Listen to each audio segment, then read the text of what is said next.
Hi, I'm Justine Malone with TMC Media, and today I'm sitting here on the couch with Kzee Bigname.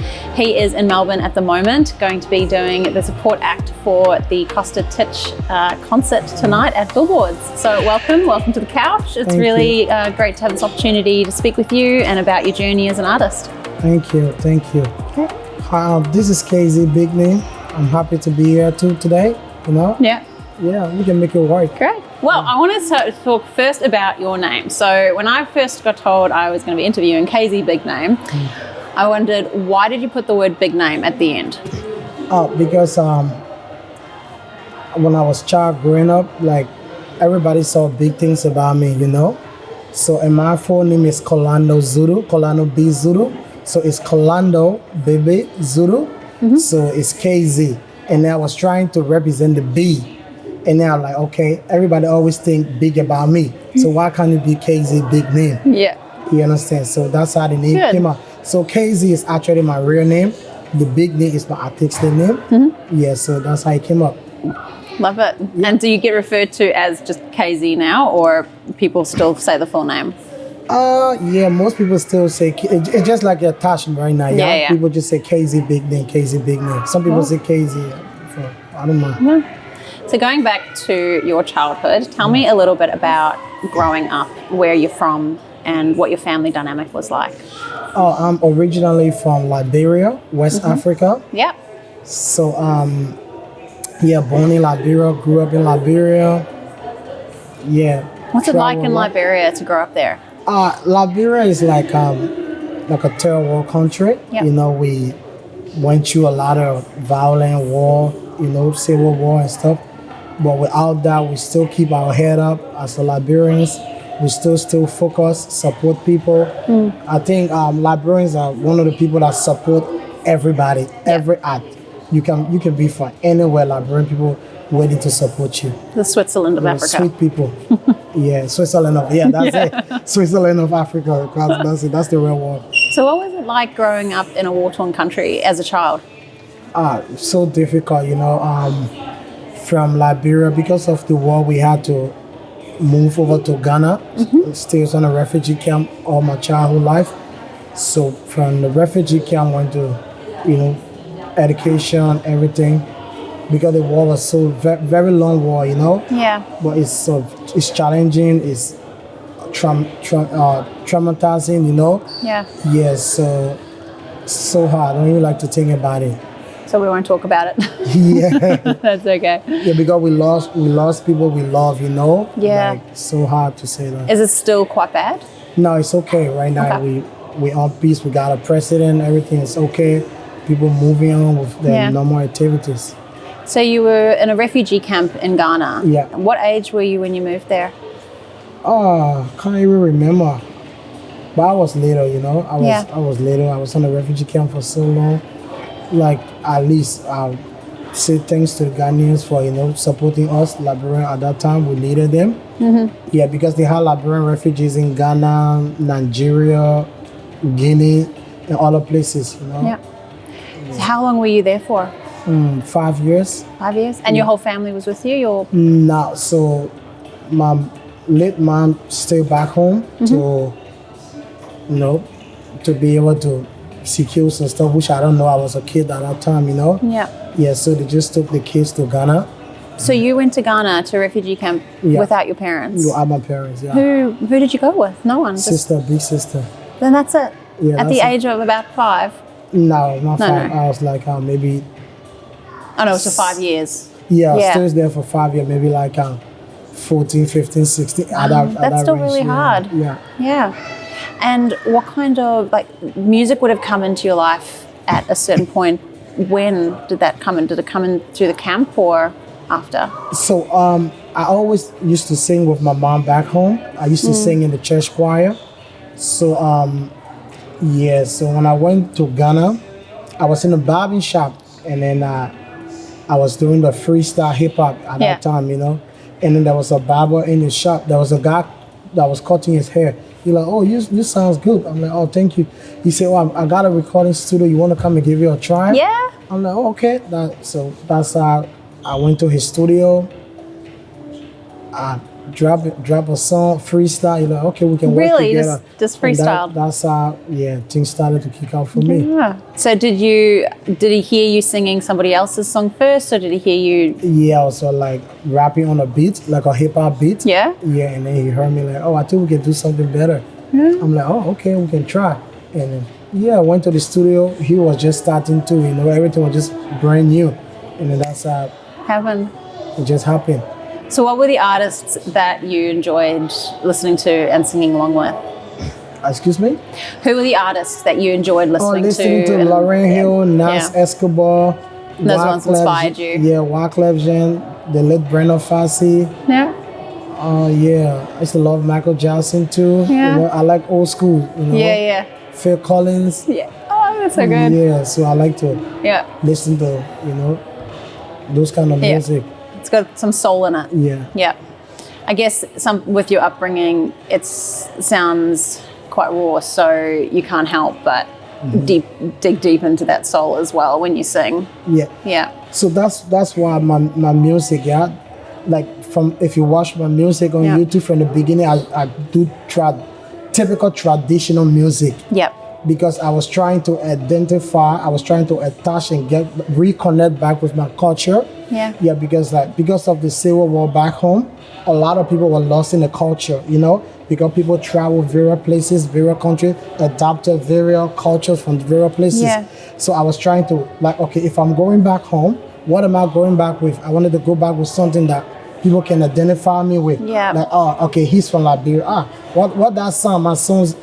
Trust me, my sound of music is 100% different. Nobody does that sound in the world apart from me. It is a good That's sound. why it's called Bema music. Yeah. Real traditional root music. Yeah. You understand? So that's how. And at that time when I did that kind of song, once it reached to the country, I was not even in the country for a year. The song hit for almost a year in Liberia. So everybody was like, who's that person? Who's that person? So I sang like most of those people that killed back during the war. That was the kind of music I brought back to the people. Even though you don't live there anymore, that's who you are. That's who your ancestors are. It was like and a dream. it's something you bring it back. It was like a dream. I didn't even know how I got that start. Yeah. I switched from a hip hop artist to a traditional artist in Like a that. year. Yeah. Is it maybe the confidence that you felt? Like you said that you went into the recording studio from the person you met in the barbershop. That was your first experience there. How did that feel? Yeah, so when I first went to the studio, my first time standing in front of a microphone, I always wanted to be like Kzee Bigname. Never wanted to imitate sound like other people. You understand? And that's the first thing that come. The next thing I was thinking about, like, what can I do to make my people, my country, to identify and recognize who is this person. And be proud of you as well. Like other people sing, you be wondering, the person sound like, well, once you hear Kzee, you know this is Kzee. Yeah. There's no doubt about Kzee Bigname. So you wanted your sound in the studio, so you're standing from that mic, you had that feeling of I'm going to make it with my sound, with who I am. Yeah. I knew I was going to make it. Yeah, From the you just day I felt went to the studio.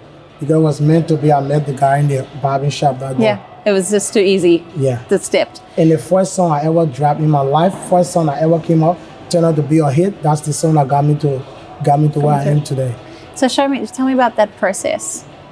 The process took like a year and a half. Yeah. So whenever we do the song, at that time technology was not like now, Yeah. So before processing, getting to all the other studios, you hear that the song crash. There was an issue with the song. And so I like, I'm not gonna give up on this song. Why is the other songs nothing going on with other songs, but just the one traditional song? Yeah. I'm like, you know what? I'm gonna let this song work. So I just told the guy the other day, I like, yo, we need to go to the city where you always take the song to a crashing. Let me just record the song in that city, in our studio. Yeah. And then that's how we went to the studio. And the Ghanaian guy had the called behind the store. When he heard the song, he's like, this is a whole different game I'm hearing right now. And then we did the song that night. 2 days time, the song already mastered. Before I made up my mind, a month someone stole the song away from me, took the song to Liberia. So how the song got to Liberia, not me. Someone stole the song and took it to Liberia. You understand? And the How song did they got a steal hit. the song? Back then we used to play by CDs, cassette, wrote the tip, you know what I mean? So somebody wrote the tip and then left with the tip. Jeez. So that's how before Did they put their name to it, or the song was just playing. So everyone thought it was like an old 60, 70 years old person that sang the song. That's the kind of music I do. Yeah. So I do music for the market, the people in the market, the people in the ghetto, the people in the street listening to. So everybody wanted to know who's this person. Are you running around the streets being like, it's me, it's me? So I decided to leave the refugee camp with hope and faith. Yeah. I just called my people and said, I'm coming back home. And I told my parents I did the song. They couldn't believe it. They said, no, that's not you. So when I came to the country, make 1 or 2 connections. Yeah. And then first time I ever performed, I performed in the stadium with close to 30, 40,000 people with the song. And everybody was like, oh, that's the kid. And that's how I started to receive calls from the president, government officials. Like, oh, that's you. We thought it was some 60 years old man that did the song. So how old were you when that all this happened? I was so young. I was like maybe 18. Yeah. And who was there to guide you and help you? My sister, same big sister again. Yeah. Yeah. So something really bad happened, somebody stealing your song, but something good came out of it. How easy was it for that song to escape you though, and you lost, and you could lose it? Because that happens so much. At a certain point, I was like, you know what, I'll just forget about this song. Anyway, it's an old traditional song. I don't even care about this song, you know? And then something keep telling me, nah, this is the song, you know? So I just told my sister that I was like, you know, I have to go back home and see how best I can, you know, try this song. Yeah. And then it was meant to be bad from the beginning, but it turned out to be the best for my life. And then what came after that? I got a record deal, and then we sold the song at that time back home, my country. Like $10,000 is a very big money, yeah. Yeah. So I got my song. They bought my song for like $10,000, and then after they bought the song, they signed a record deal for the next album. And after that, they called me and gave me extra $5,000. And like, yo, the song went beyond what we expected. So I got like $15K from the song. And was that within a contract, or were they just really nice? No, that was just like a bonus, because the songs, I'm telling you, the song's so over, yeah. So and then I released the next album. That's how I stood on my own and made more money out of the next album. So you never had to, I mean, you were 18 when it started. Did you just stay in music, or did you have to sort of get another job on the side to keep fueling it, or were you lucky enough? I've been doing music all my life. So you haven't had to veer off or juggle too? The only thing I do back home, I did back home, was work with some NGOs. I used to work with Action A, do awareness. There's an NGO that help disability people, homeless people. Yeah. So I used to do stuff. Even when Ebola came back in my country, I did an awareness song that went #1 again. Yeah. Called the Hope Song. So I've always been doing music all my life. Yeah. That's really not lucky. I don't believe people come in luck, but it's good that you threw yourself into it and just trusted the journey with it. So how did you get from Liberia across here to Australia? When did that shift happen? So two family member introduced me to another family member, and then my wife now, and then that's how I came to Australia through my wife. So she was Australian? Yeah, she's from my country back home, but she grew up in Australia. Everything about her is Aussie, 100% Aussie. She don't even know the capital city of Liberia. Liberia, even though she is from there. And you have children? Yeah, I have beautiful kids. Yeah. And how do you balance your family life now with your music career? My family loved the music because it was the music my wife heard, and then she asked her uncle, who sang this music? So that's how she got to know me. And then my daughter right now, she's 3 years old. Now my latest single that I'm about to drop, The Vibe, is because of my daughter. I'm doing this song. It's already a hit right now. What is this, all right? The Vibe. The Vibe? Yeah. It's because of my daughter. We just in the studio. I have my own recording studio, and I was just vibing. She was doing it on TikTok, and then everybody like, oh wow, did the girl sing? Oh wow, do that song. And I'm like, okay, I'm about to do it. Yeah. And that's the song I'm doing. That's the song that got me on this show today. You're doing it tonight. So how many? It's not even out yet. It's not even out. Well, that's why we should all go to shows and live shows and support them. Yeah. How many songs are you singing tonight? 2. 2? Yeah. All right. So I'll be hearing that one. Yeah. For sure. Yeah, The Vibe, yeah.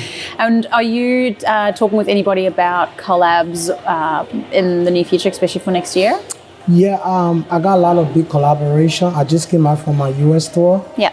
Like I was in Trinidad and Tobago. I got some collaboration there. Love I that. was in Grenada. I got collaboration in Grenada, St. Lucia's. Yeah. So I do soca music too, yeah, because the traditional songs I do in soca music is like common bolo, you know? Yeah. Between the sound, you know how the soca song sounds? Yeah, a Soca little music. bit. It's, I'll need to Soca music sound like fa-da-da-dee-da-dee-da, that kind of Yeah, music, yeah, yeah. yeah. That kind of music. So it's almost similar to my kind of music I Yeah. do. So I did some collaboration there and working on some collaboration with some Australian artists in Australia, not Afrobeat, but real Aussie artists. And then I got a trip in Nigeria next year. I got a show back home, Liberia next year. And then I got a show in Europe in July. Yep. So yeah, it's a lot more about to A happen lot next of year. different. Yeah. And does it feel good going back to Liberia? Does it feel like that? Yeah, I is- can't wait to see how the place gonna be that day. Yeah. When was the last time you were back? 8 years ago. Yeah. And your mum's still there? No, she's there. She's in. Oh, She'll be sorry. with me and be late. Yeah, belated mum. And do you have any new albums coming out or songs besides the one with your daughter that we should be aware of? Oh yeah, I got a few songs I'm about to release, but I'm not dropping out as an album. I'm dropping a single Okay. because I want to pay more attention to the songs, you know, Yeah. to the song. Because if you drop an album, you get confused sometimes. Yeah, too many songs, too many things going on. Yeah. Too many people asking. Everybody gonna tell you their kind of song. So I'm gonna drop the song one at a time. Everybody on one traffic, Yeah. you know, and promote that song, push that song to where it's gonna be.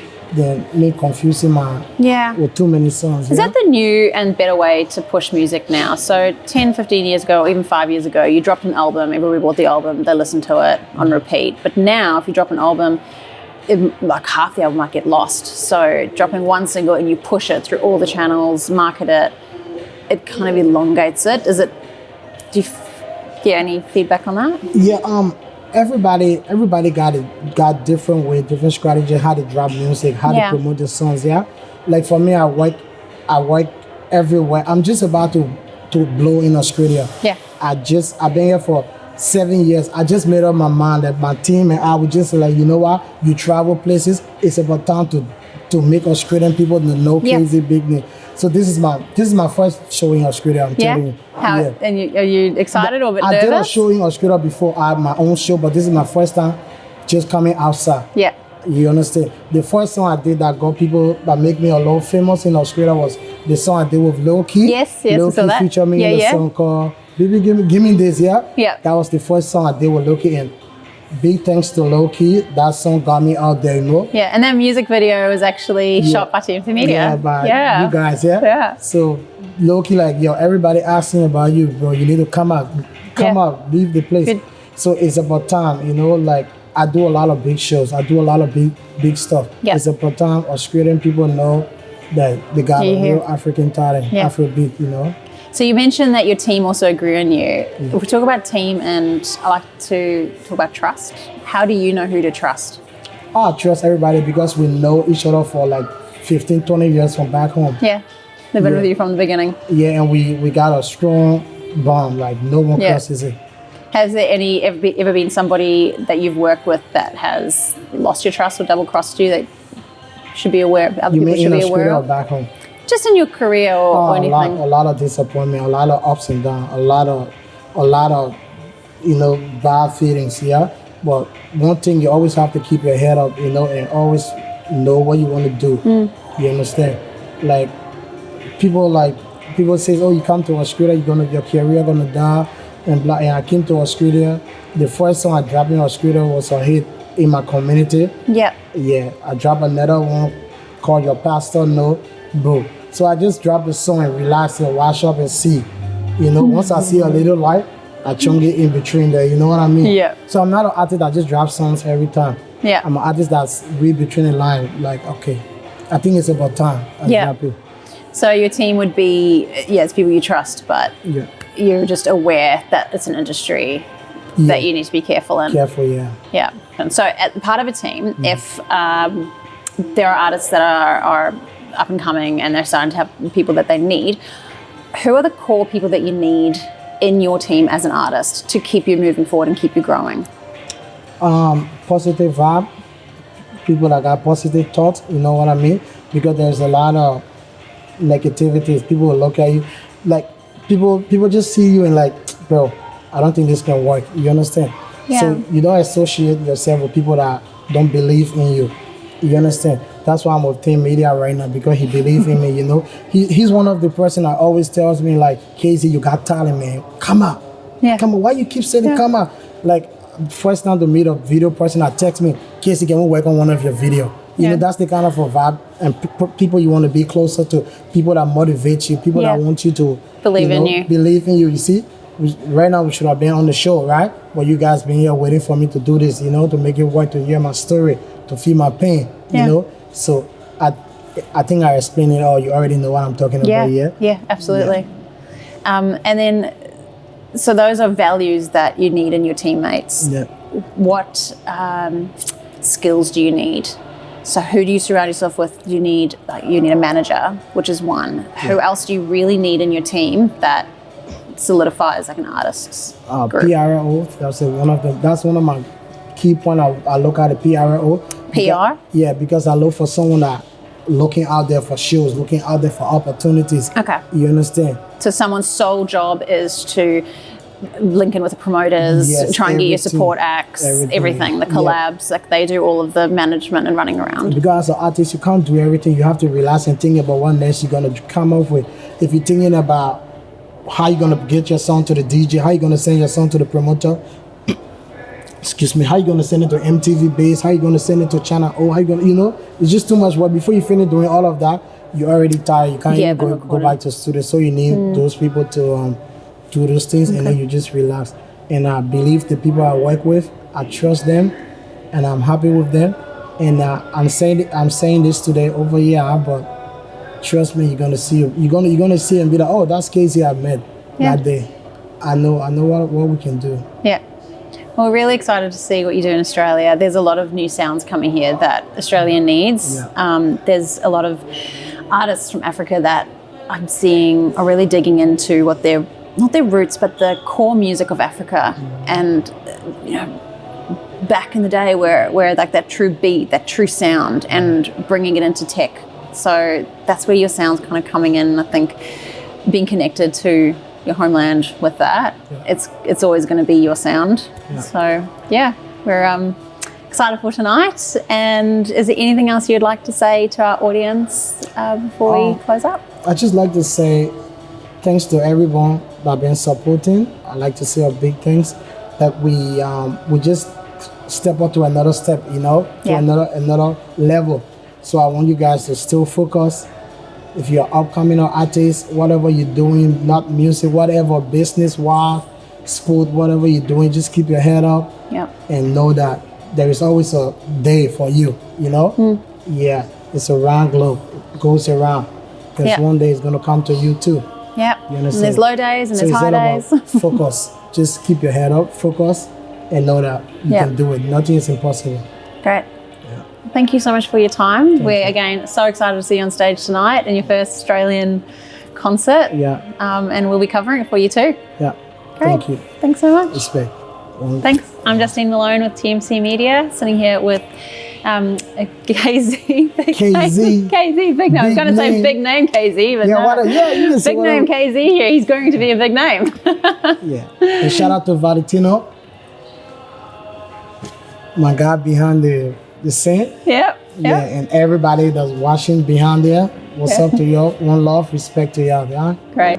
She like to move and dance. She know what she's doing. She got the vibe. No one can take from her.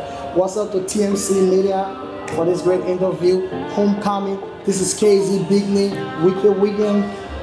Tonight is gonna be crazy. Listen up. It's Kzee, Bigname.